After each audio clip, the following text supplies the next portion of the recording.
Hi friends, welcome back to our YouTube channel Nagaraja Kothapalli. ఈరోజు పిల్లలకి వచ్చేసరికి లంచ్ బాక్స్లోకి కోడిగుడ్డు కారం అయితే ప్రిపేర్ చేశానండి. ఎప్పుడైనా లేట్గా లేచినప్పుడు నేను ఇదైతే చేస్తాను, త్వరగా అయిపోయిద్దని నా ఫీలింగ్ అనమాట. దీనికని చెప్పి నేను ఒక 5 ఎగ్స్ని బాయిల్ చేసి పెట్టేసుకున్నాను. దాంట్లోకి 2 గంటల ఆయిల్ తీసుకొని దాంట్లోకి కొంచెం జీలకర్ర, పచ్చెనగపప్పు, మినప్పప్పు, ఆవాలు వేసుకున్నాను. ఇవి కొంచెం వేగుతూ ఉన్నప్పుడే కొత్తిమీర, కరివేపాకు కూడా వేసుకుంటే ఫ్లేవర్ చాలా బాగుంటుందండి. నాకు పిల్లలు తినరని చెప్పి నేను వేయలేదు. తర్వాత దీంట్లోకి ఒక 5 ఆనియన్స్ తీసుకొని సన్నగా కట్ చేసుకొని వేసుకున్నానండి.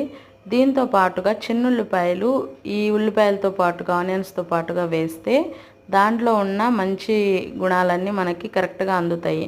తిరగమాతలో వేస్తే ఆ వేడి వల్ల అవన్నీ పోతాయని నేను విన్నానండి. అందుకని చెప్పి ఇలా పెద్ద ఉల్లిపాయలతో పాటుగా వేయిస్తున్నాను. ఇవి వేసుకుంటే ఫ్లేవర్ చాలా బాగుంటుందండి. ఇవి వేగేలోపు బాయిల్ అయి ఉన్న కోడిగుడ్లని చిన్న చిన్న క్యూబ్స్గా కట్ చేసుకున్నాను. ఆ ఆనియన్స్ వేగేలోపు ఇవన్నీ ప్రిపేర్ చేసేసుకున్నానండి. తర్వాత దాంట్లోకి ఈ కట్ చేసిన ఎగ్స్ని కూడా వేసేసుకున్నాను. వీటిని ఎగ్స్ వేసిన తర్వాత ఒక 5 మినిట్స్ అయినా మనం కుక్ చేయాలండి. చేస్తేనే బాగా కలుపుకుంటూ ఉంటేనే ఆ ఎగ్ కూడా అలా లేకుండా చక్కగా ఉడుకుతుందన్నమాట.